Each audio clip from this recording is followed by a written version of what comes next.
Halo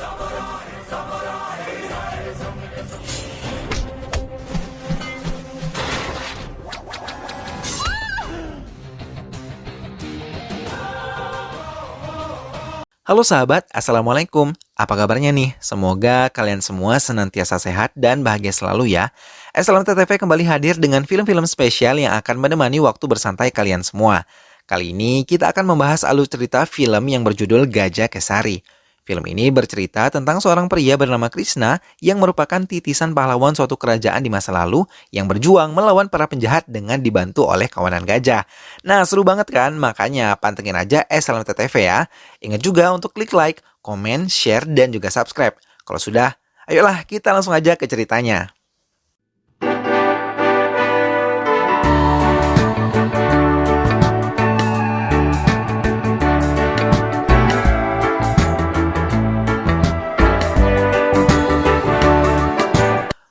Perdana Menteri Shiva membawa Ramji, seorang pembunuh bayaran, mengunjungi anak buahnya. Ia marah karena Rana, pembagian hasil yang didapat dari usaha ilegalnya di hutan menjadi tidak adil. Pembagian yang seharusnya 30% untuk Rana dan 70% untuk Perdana Menteri Shiva, namun Rana memutarnya. Rana 70% dan Shiva 30%. Perdana Menteri Shiva marah memanggil Ramji. Namun sayang, Ramji telah tewas dibunuh anak buah Rana. Ramji? चाहिए. तू अकेले हड़प लेना चाहता था रे. Mau tidak mau, Perdana Menteri Shiva menuruti kemauan Rana karena dia mengancam akan menghancurkan keluarga Shiva. Di tempat lain, seorang pemuda yang bernama Krishna dipaksa ibunya menjadi seorang penjaga kuil. Setelah membersihkan diri dan mengganti baju suci, seorang pendeta keluar didampingi oleh ayahnya, mengatakan bahwa Krishna adalah orang yang akan menggantikan dirinya menjaga kuil ini. Di dalam pikiran Krishna, yang akan menjaga kuil dengan luas tanah 500 hektar akan mendapat keuntungan dengan mengubahnya menjadi tempat-tempat yang bisa mendatangkan uang. Namun pendeta memberitahunya bahwa bila Krishna nanti menjadi penjaga kuil, ia tidak boleh menikah. Mendengar itu, Krishna langsung mengundurkan diri. Pendeta menjelaskan dulu sebelum Krishna hadir di bumi, ibu Krishna selalu berdoa di kuil agar mendapatkan momongan dan berjanji akan menjadikannya penjaga kuil bila anaknya dewasa nanti. Krishna hanya terkejut memandang ibunya yang tersenyum. Jika ia tetap menolak, maka Krishna harus membawakan seekor gajah menggantikan dirinya menjaga kuil ini. Di rumah, Krishna berselisih paham dengan ibunya yang terus memaksanya menjadikan dirinya seorang penjaga kuil. Setelah protes yang tidak didengar ibunya, ayahnya pun datang membujuknya agar mau menjadi penjaga kuil. Krishna tetap menolak karena ia masih ingin menikah dan mempunyai anak-anak. Ayahnya pun menceritakan kepada pendeta. Pendeta hanya berkata Krishna masih terlalu muda, masih mengikuti rasa duniawi yang bisa merusak masa depannya. Pendeta mengatakan lagi bahwa perubahan dalam diri Krishna hanya bila Tuhan mengetuk hatinya. Krishna bersama teman-temannya ketika bersantai melihat berita di TV yang memberitakan bahwa polisi menangkap pencuri emas sebanyak 20 kg. Melihat itu muncul ide mereka untuk menyusup ke kantor polisi dan mencuri emas tersebut. Namun sesampainya di kantor polisi, Krishna dan teman-temannya malah bertemu dengan pencuri lainnya. Krishna mengajak mereka bekerja sama namun mereka menolaknya. Akhirnya mereka bertengkar hingga membangunkan penjaga di kantor polisi dan menangkap kelompok pencuri sesungguhnya. Beberapa kali Krishna mendapat keberuntungan setelah teman-temannya mendapat banyak kesialan, membuatnya berpikir untuk menyelesaikan urusan dengan kuil dan juga pendeta. Krishna memutuskan untuk mencari seekor gajah yang akan dilatihnya dan membawanya ke kuil. Krishna pergi ke hutan daerah Anagudida, namun di perjalanan ia bertemu dengan Rana. Tapi Krishna segera meninggalkan Rana yang hanya diam ketika ia bertanya. Tiba di pos penjaga hutan tersebut salah paham mengira Krishna adalah kepala pos baru mereka.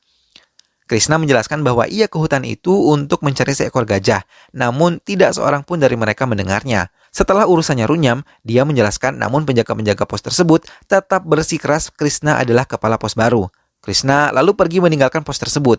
Ternyata anggota pos tersebut berubah pikiran dan mau membantu Krishna. Namun karena kesal, Krishna berlari. Namun sayang ia terpeleset dan jatuh tercebur di sebuah sungai. Di dalam sungai yang terdapat banyak ikan, ia terkejut karena melihat seorang gadis cantik yang tengah berenang. Ternyata setelah Krishna naik ke permukaan, dia berjumpa dengan gadis yang sama. Ternyata gadis itu nyata, bukan halusinasinya. Krishna menggodanya, malah gadis tersebut meninggalkan Krishna sendirian di dalam sungai. Saat melangkah, Krishna kembali dengan polisi-polisi hutan. Mereka berubah pikiran dan mau membantu Krishna asal ada bayarannya. Tiba-tiba salah satu dari mereka menarik kalung yang melingkar di leher Krishna. Melihatnya, Krishna membiarkannya saja. Krishna diantar masuk ke perkampungan yang berpenduduk asli daerah tersebut. Krishna menjelaskan maksud kedatangan ia ke desa ini. Dua orang penduduk desa melaporkan kedatangannya kepada ketua adat. Setelah ketua adat mau menerimanya, Krishna diantar ke kamarnya oleh seorang warga. Warga tersebut mengira Krishna adalah orang suruhan Rana yang menyamar untuk menghancurkan desa ini lagi. Tanpa diduga, Krishna bertemu kembali dengan gadis yang ia temui sebelumnya di sungai. Warga desa mengatakan Krishna harus berbagi kamar dengan Meta yang merupakan nama gadis tersebut yang bekerja sebagai perawat di desa itu. Keesokan harinya, Krishna memasuki hutan melihat keadaan gajah yang ada di sana. Warga desa mengantarkannya ke tempat kawanan gajah yang biasa berkumpul. Krishna akan memilih gajah, melatihnya selama 3 bulan, dan mengantarkannya ke kuil. Selesai sudah, pikir Krishna, sambil memperhatikan satu persatu gajah di depannya. Namun, saat sedang mengintip kawanan gajah, tiba-tiba gajah yang bernama Karlingga datang mengejar Krishna dan teman-temannya. Krishna berlari sementara kedua temannya sudah naik ke atas pohon. Saat berlari, Krishna tersandung dan jatuh. Melihat kesempatan itu, Karlingga ingin menginjak tubuh Krishna. Namun lagi-lagi keajaiban terjadi. Ketika mata mereka saling bertemu, gajah tersebut menatap tajam mata Krishna. Tiba-tiba, Karlingga meninggalkan tubuh Krishna begitu saja. Setelah kejadian itu, Krishna berputus asa dan mau pulang ke rumahnya. Namun ia melihat Meta. Melihat itu, seorang temannya membujuknya dan mengatakan bahwa gajah dan wanita sama-sama sulit ditaklukkan. Butuh kesabaran yang luar biasa. Keesokan harinya, pada saat Meta kembali ke perkampungan, dia melihat warga kampung berkumpul. Mereka melakukan cap jari dan pengambilan foto. Meta mengira orang-orang tersebut petugas pembuat kartu penduduk. Setelah membaca berkas-berkas tersebut, ternyata warga kampung yang tidak bisa membaca dan menulis telah ditipu. Dengan cap dan tanda tangan mereka, artinya mereka memberikan tanah dan perkampungan mereka kepada Rana.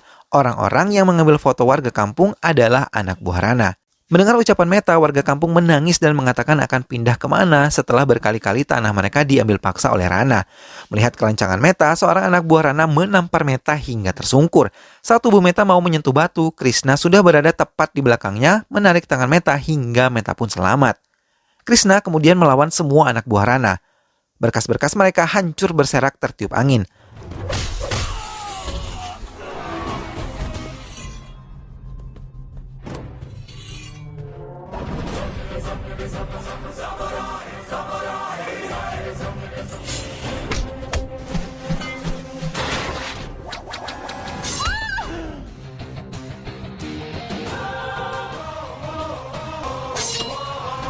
Mereka yang berhasil dikalahkan Krishna melapor kepada Rana, dan Rana memerintahkan untuk menyelidiki siapa Krishna sebenarnya.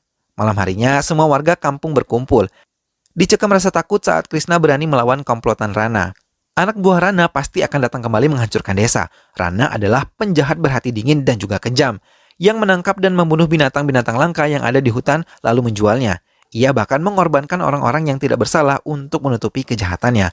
Meta berkata jangan takut karena dia dan Krishna akan membantu sepenuh hati warga kampung untuk selamat dari Rana dan anak buahnya, serta mendapatkan hak mereka atas tanah dan juga kampungnya.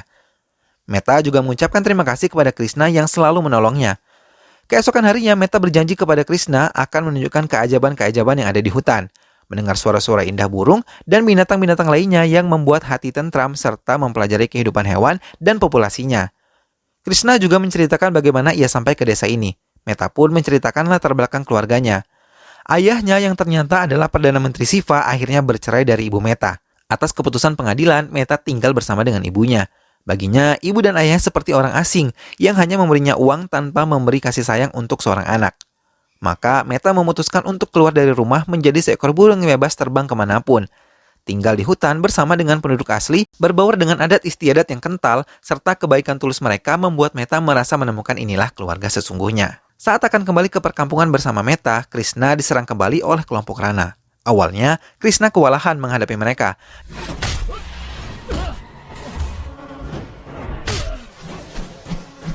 Namun setelah membaca pergerakan lawannya, Krishna membalas mereka menghajarnya satu persatu.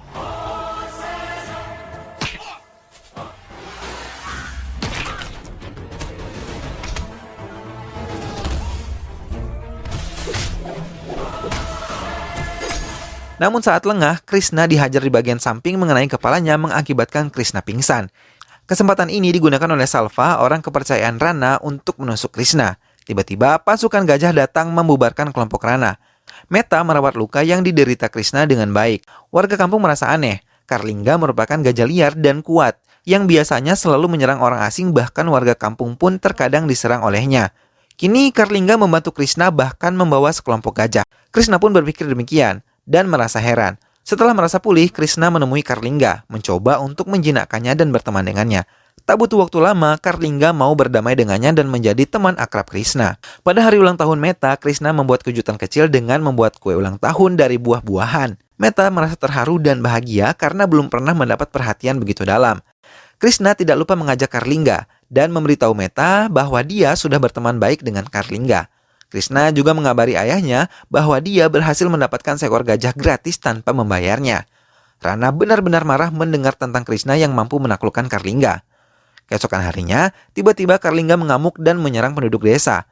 Mendengar hal itu, Krishna berlari mendekati Karlingga, namun tetap Karlingga mengamuk. Kemudian terjadi lagi keajaiban, saat Krishna berhasil melompat dan menduduki Karlingga serta memegang kepalanya. Karlingga kembali terduduk menuruti Krishna.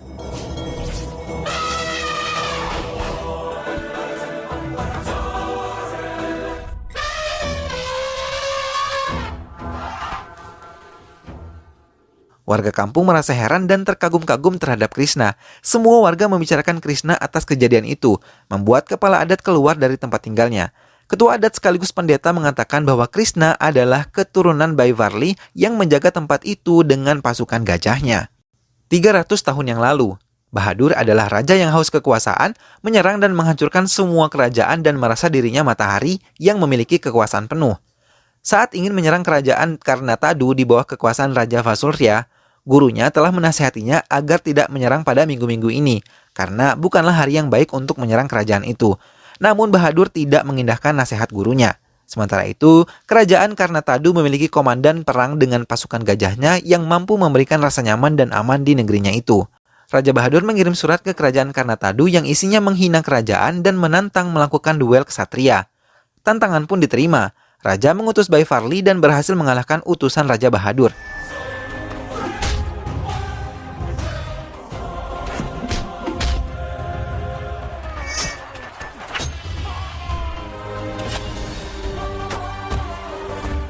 Baivarli mengatakan bila ada yang merusak harga diri tanah airnya, maka ia akan membela sampai titik darah terakhir. Baivarli juga memberi waktu 2 hari untuk Raja Bahadur meninggalkan kerajaan itu. Namun Bahadur bukan mundur, malah menyusun rencana dan menarik Perdana Menteri kerajaan tersebut untuk mengkhianati kerajaannya dan memberitahu semua seluk-beluk kerajaan tersebut serta sistem keamanannya.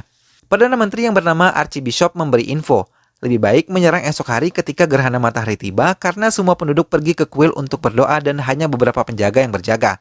Saat sedang berjaga, Baivarli diberi madu oleh temannya yang ternyata mengkhianatinya. Penjaga tiba-tiba diserang oleh pasukan berpanah. Baivarli terkejut ketika melihat Perdana Menterinya yang memimpin pasukan musuh untuk menyerang Baivarli. Perdana Menteri mengatakan bahwa nanti dia yang akan memimpin negeri ini setelah kerajaan ini berhasil dihancurkan. Madu yang diberikan kepada Baivarli adalah madu yang mengandung racun yang mengakibatkan dia muntah darah. Baivarli tetap berdiri berani tanpa merasakan racun yang menjalar ke tubuhnya karena baginya melindungi tanah air adalah harga dirinya. Baivarli terus menyerang sendiri pasukan musuh. Tiba giliran Perdana Menteri menerima pembalasan Baivarli. Archbishop dibunuh dengan cara ditusuk oleh Baivarli. Saat Baivarli akan diserang oleh pasukan pemanah musuh, gajah peliharaan Baivarli yang bernama Manamara memasang tubuhnya hingga beberapa anak panah mengenai tubuhnya dan ambruk di medan perang.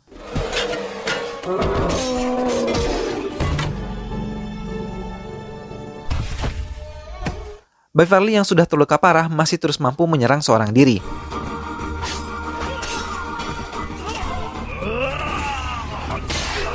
Namun, racun dan luka tusukan di sekujur tubuhnya membuatnya semakin lemah. Akan tetapi, hal tersebut tidak menyurutkan semangatnya. Pada saat gerhana matahari tiba, Raja Bahadur turun langsung menyerang tubuh lemah Baivarli dan melukai seluruh tubuh Baivarli.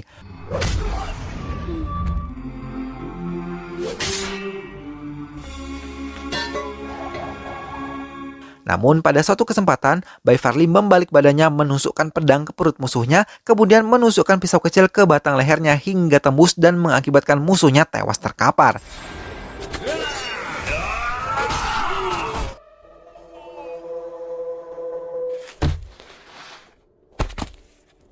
Baivarli menangisi kematian Manamara yang sama-sama berjuang melindungi negara ini sampai titik darah penghabisan.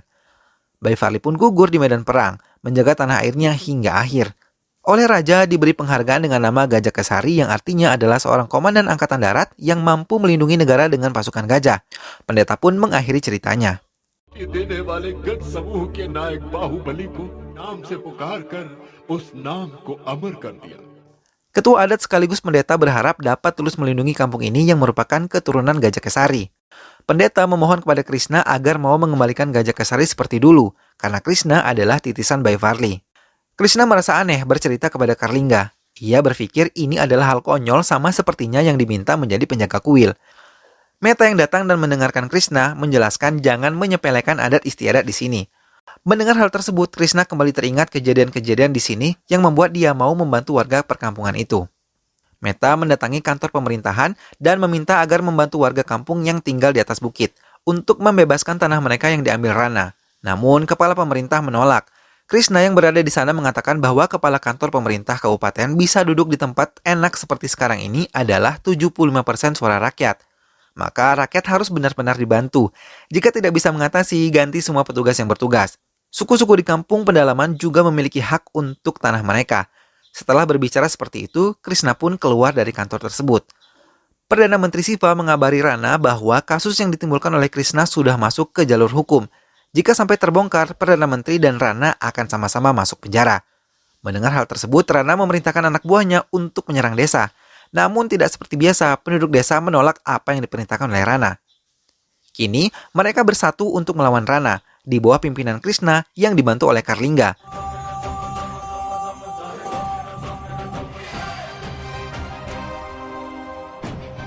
Pasukan Rana pun pergi meninggalkan kampung tersebut.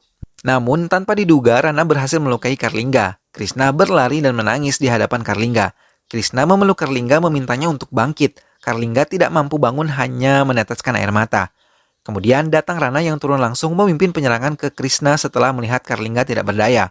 Rana terus mengolok-olok Karlingga, membuat Krishna kesal dan mengatakan bahwa dia akan melindungi Gajah Kesari sampai titik darah penghabisan.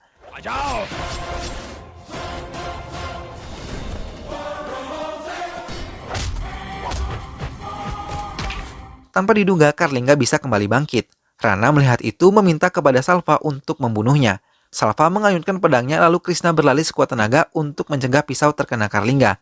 Namun terlambat, Krishna sudah langsung diserang oleh Rana di bagian belakang, membuatnya jatuh tersungkur dan pingsan.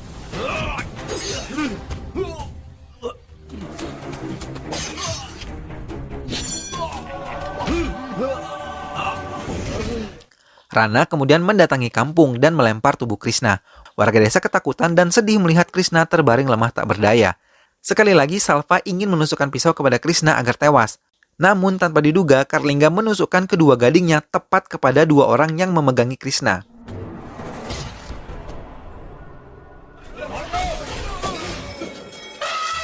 Kemudian Karlingga membunyikan semua lonceng dan menghentakkan kakinya sebanyak 3 kali di sebelah tubuh Krishna. Keajaiban pun kembali terjadi. Krishna bisa bangkit kembali menyerang dengan berani ke seluruh pasukan Rana seorang diri.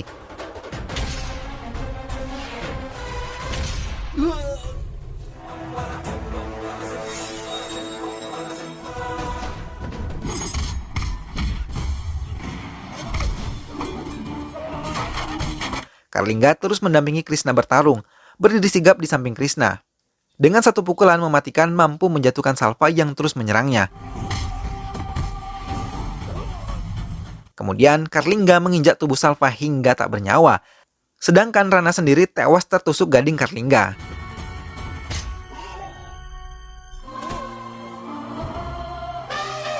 Setelah menyelesaikan semuanya, pendeta dari kuil dan ayahnya datang mengatakan jika Krishna tidak mau menjadi penjaga kuil, namun tetap tinggal di kampung Gajah Kesari itu, maka sama saja, sama-sama melindungi dan menghabiskan sisa umurnya untuk hal kebaikan. Namun, Krishna masih bisa menikahi Meta. Akhirnya Meta dan Krishna meminta restu pendeta kuil untuk menikah. Pendeta pun merestui dan memberkati kehidupan Meta dan juga Krishna. Film pun berakhir dengan bahagia. Nah, seru banget kan pertarungan Krishna yang ditemani oleh Gajah Karlingga. Benar-benar film yang layak untuk ditonton nih, ya kan sahabat? SLMTTV masih punya banyak stok film lainnya yang juga sama serunya loh sahabat. Makanya patengin terus channel SLMTTV ya. Ingat juga untuk selalu klik like, komen, share, dan juga subscribe. Terima kasih sudah menyimak video ini sampai habis. Sampai ketemu lagi di video-video selanjutnya. Wassalamualaikum.